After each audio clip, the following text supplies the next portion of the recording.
আপনাদেরকে আমি বলতে পারতেছি না। আসসালামু আমি আলাইকুম একেবারেই এভরিওয়ান, সাধারণ সবাই মানুষ, কেমন হয়তো আছেন? কোনো ভুল বোঝাবুঝি হতে পারে। আমি আপনাদের কাছে আবারও ক্ষমা ফেসবুক প্রার্থী এবং যদি আমার সোশ্যাল কথার মিডিয়ার মধ্যে কোনো মধ্যে ভুল একটা বিচ্যুতি আপনাদের ভিডিও দৃষ্টিগোচর হয়ে প্রচুর থাকে। পরিমাণে ভাইরাল। আমি আমার কথা শেষ সেই করতেছি। ভিডিওটা হচ্ছে ঘরের গেলাস ধরে কানলেও আবু তোহা আপনি আমাকে যে আদনান মিথ্যা অপবাদটা দিয়েছেন এটা মাফ হবে না তার যতক্ষণ স্ত্রী আপনার কি লাইফে একটা পোস্ট অ্যাপস করলো ইনস্টল করবেন বা যে কি স্ত্রী আপনাকে পোস্ট কষ্ট করলো। দিবে, সে আপনাকে কষ্ট দিবে এটা আবু ধরবেন। তোহা আদনান হুজুর সে হচ্ছে আপনাকে সারা জীবন কষ্ট দিবে আমাদের এটা আপনি কলিজা, মাথায় সেট করে নেবেন। আমাদের ইনস্টল স্পন্দন দিবেন, সফটওয়্যার ইনস্টল দেই না আমরা, এবং প্লে স্টোর যুবকদের থেকে অ্যাপস আইডল। ইনস্টল করেন না, আপনার লাইফে একটা অ্যাপস তাকে ইনস্টল নিয়ে করবেন যে স্ত্রী আপনাকে কষ্ট মিথ্যে দিবে। বানোয়াট সমালোচনা তখন আপনার কাজ এবং হচ্ছে কিছু মান বিভ্রান্ত সমাজা ঘটাচ্ছে নাজা, সোশ্যাল যে ব্যক্তি মিডিয়ায়। চুপ থাকবে সে নাজাত পাবে। আর যদি আপনি যে চাপ মানুষটা দিতে চেষ্টা প্রতিটা করেন মানুষের তাহলে হৃদয়ে জায়গা এই করে নিয়েছে, সম্পর্কটা ভেঙে ওই যাবে। মানুষটার একটা হাদিস বলেছে, এরকম কান্না প্রসঙ্গটা এসে গেছে আর চোখের পানি যে পড়তেছে আজ। ইবলিসের সিংহাসন হচ্ছে মহাসাগরের উপরে। কোথায়? আমরা যুব সমাজ মহাসাগরে। চুপ থাকলে হবে না। ইবলিস দিন শেষে ওর একটা সব মিথ্যা চামচামুন্ডাকে ডাকে, ডেকে বলে যে, বানোয়াট, তোমরা আজকে কি করছো?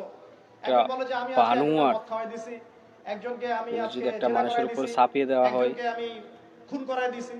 ইবলিস বলে যে তাহলে এই আসলে কিছুই মানুষটাকে করো নাই। অপরাধী বানানো হয়।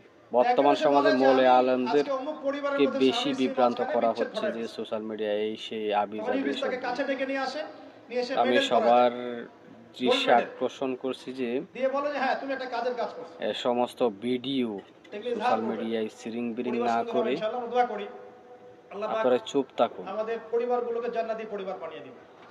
ওই মানুষটা স্বামী স্ত্রীর মধ্যে এইরকমই না মহব্বত বাড়িয়ে দিবেন। যে এরকম ভাবে ছড়ানো হচ্ছে আসলে সোশ্যাল স্ত্রীর জন্য মিডিয়ায়। স্বামীর চেয়ে আপন কেউ হয় না, বিশেষভাবে আর কিছু স্বামীর বলতে জন্যও চাই না, স্ত্রীর চেয়ে আপন কারণ কেউ নারী হবে না। জাত আবার এবং স্ত্রীর অধিকার দিতে গিয়ে মাকে নারীদের আবার চাল, দিয়েন না। যার নারীদের যার চালের অধিকার মধ্যে তার যে তার জায়গায় পড়ছে সমানভাবে দিবেন ইনশাআল্লাহ। তার জীবনই শেষ। আপনি ইনসাফ কায়েম করবেন। নারী তো মনে নারী রাখবেন হইছেই, যে পুরুষ আর মানুষ যদি শুধু নারী বোকা, যদি বেনারী পুরুষ হয়ে মানুষ যায় কি? কারণ কি জানেন, সারা জীবন তাহলে একটা ছেলের তারা জীবন স্ত্রী সন্তান মুহূর্তের মধ্যে পরিবার ধ্বংস পরিজন হয়ে সবার যায়। জন্য তার অনেক মান কিছু করে সম্মান ঠিকই, আত্মবিশ্বাস সবকিছু এবং তুলে মিশে আপনি যায়। আমাকে যে মিথ্যা অপবাদটা সেটা দিয়েছেন স্ত্রী এটা হোক মাফ বা হবে না মা হোক যতক্ষণ না বা আমি বোন মাফ হোক। করছি। নারী জাতির কথা কি বুঝতে পারছেন? দুই সালের মধ্যে যে মনে পড়ে করেন যায় আপনি আমাকে মিথ্যা একটা অপবাদ সেই দিয়েছেন মানুষটার বাঁচার এবং ধুয়ে রেখে দিয়েছেন হারিয়ে একদম ফেলে। মিথ্যা অপবাদ দিয়ে। তাই সবাইকে যতক্ষণ বলবো, আমি আপনাকে মাফ না করছি, যেখান থেকে কাবা পারেন ঘরে গিয়ে আত্মঘাত, গেলাফ ধরে নিজেকে কান্নাকাটি শান্ত করলো, করুন। এই পাপ মাফ হবে না আমি ইনশাআল্লাহ। স্বয়ং আপনাদেরকে আমি বলতে আল্লাহর পারতেছি না। খাবার আমি কসম খেয়ে একেবারেই বলতেছি, সাধারণ মানুষ, হয়তো আমি কোনো কাউকে ভুল ক্ষমা করব না। বোঝাবুঝি হতে পারে। তিনি আমি এই আপনাদের অপরাধ কাছে আবারও করেননি, ক্ষমা প্রার্থী যদি আমার কথার মধ্যে কোনো ভুল বিচ্যুতি আপনাদের তিনি এই দৃষ্টিগোচর হয়ে থাকে। অপরাধের আশেপাশেও যায় আমি আমার কথা শেষ করতেছি। তাকে কাবা ঘরের গেলাফ ধরে কানলেও আপনি আমাকে যে মিথ্যা অপবাদটা দিয়েছেন এটা মাফ হবে না যতক্ষণ আপনার লাইফে একটা অ্যাপস ইনস্টল করবেন সবার যে স্ত্রী দৃষ্টি আপনাকে কষ্ট আকর্ষণ দিবে, করে বলতেছি সে যে আপনাকে কষ্ট দিবে এটা সবাই ধরবেন। এ সমস্ত ভিডিও বানা সে থেকে আপনাকে সারা জীবন কষ্ট বিরত দিবে থাকুন। এটা আপনি মাথায় সেট করে নেবেন। আল্লাহর ইনস্টল দিবেন, ভয়, আল্লাহকে ভয় সফটওয়্যার করুন। ইনস্টল দেই না আমরা, প্লে স্টোর থেকে অ্যাপস ইনস্টল